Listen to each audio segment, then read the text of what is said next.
क्षेत्राधिदैवं भगवन्तं विश्वनाथं हृदि निधाय महामना मदनमोहन मालवीय महोदयानां पुण्यस्थलीं च नमस्कृत्य किंचिदिव हिंदीमाश्रित्य कथयामि।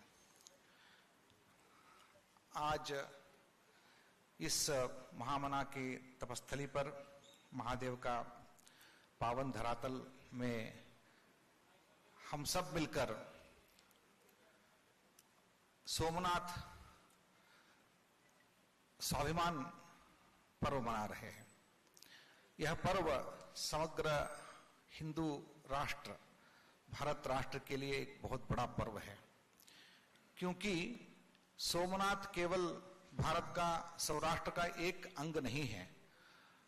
हमारे देश के विश्वनाथ इस स्वाभिमान पर्व को कौन मना रहा है?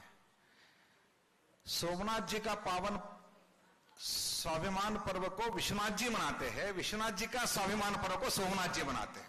यह भारत का विशेष है। सोमनाथ स्वाभिमान हम सब के लिए 1000 साल का निरंतर हमारे अस्मिता पर हुए आक्रमण के प्रत्युत्तर है। आज हम हमारे टूटे हुए मंदिर, स्वयं जब मंदिर टूटते हैं वहां हम पूजा नहीं करते हैं, हम बगल में मंदिर बनाते हैं। हमारी धर्म व्यवस्था में, धर्म शास्त्र में ही कहा गया है। लेकिन यदि मंदिर को तोड़ा जाता है लेकिन फिर हम वही मंदिर बनाएंगे, वही पूजा करेंगे, ये हमारा धर्म बोलता है। बार बार मंदिर को तोड़ा गया, बार बार हमने मंदिर का निर्माण किया, लेकिन मंदिर तोड़ा गया, सौराष्ट्र में मंदिर को तोड़ा गया लेकिन मन तोड़ा नहीं गया था। मंदिर टूट गया था लेकिन मन नहीं टूटा था, इसलिए फिर से हम मंदिर बना पाए। लेकिन पश्चिम बंगाल में मंदिर को तोड़ा नहीं गया था लेकिन मन को तोड़ा गया था, मन को ही तोड़ा गया था। आज 1000 साल के बाद तोड़े हुए मंदिर मन को हमने फिर से बनाया। आज महामंदिर फिर से प्रतिष्ठापित हुई है। लेकिन ये राजनीतिक विषय नहीं है, लेकिन हमारा स्वाभिमान का विषय है। जैसे सोमनाथ में बार बार मंदिर को तोड़ा गया, 1000 साल के बाद हम वहां मंदिर की प्रतिष्ठापना कर सके, वैसे ही पश्चिम बंगाल में जहां 1000 साल के बाद एक सनातन हिंदू धर्म की प्रतिष्ठापना हुई है, 1000 साल के बाद, यह भी हमारा सोचने का विषय है।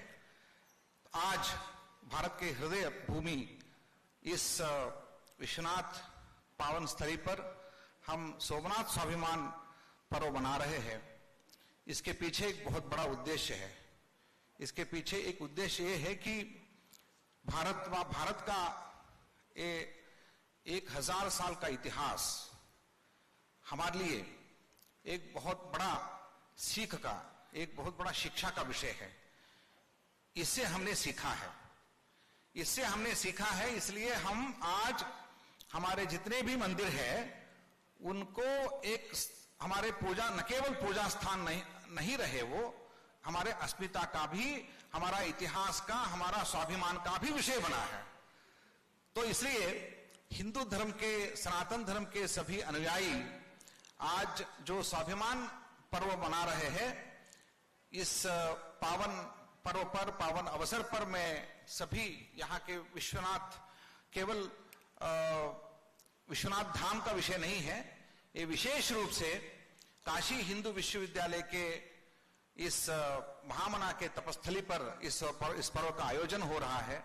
इस पर्व का आयोजन करने में ऐसा संकल्प करने वाले हमारे इस विश्वविद्यालय के श्रद्धेय कुलपति जी को मैं हम सब के कुलपति गण के ओर से मैं साधुवाद और धन्यवाद देना चाहता हूं। आपने इस स्वाभिमान पर्व का यहां आयोजन करने का संकल्प किया।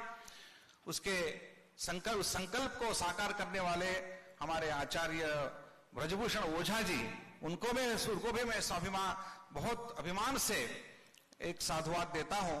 साथ ही एक विषय मैं यहां आपके सामने रखना चाहता हूं। स्वाभिमान होना चाहिए। जिस समुदाय, जिस राष्ट्र का स्वाभिमान नहीं होता है, उनके ऊपर प्रहार किया जाता है। स्वाभिमान दुर्भिमान नहीं होना चाहिए। यदि स्वाभिमान दुर्भिमान होगा तो वो अंदर अपने आप को छुपता है।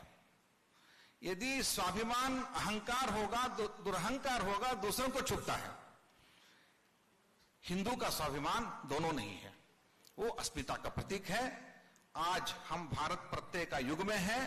भारत आत्म प्रत्यय के साथ स्वाभिमान पर्व मनाता है और दूसरों को कभी, किसी देश को, किसी राष्ट्र को, किसी धर्मी को इससे कोई आघात नहीं होना चाहिए।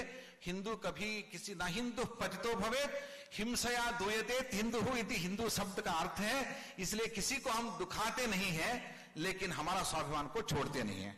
आज फिर एक बार सोमनाथ पर्व का आयोजन का इस संतोष का, अभिमान का पर्व में भाग लेने का संतोष लेते हुए मैं धन्यवाद देते हुए मेरा वचन समाप्त करता हूं। धन्यवाद।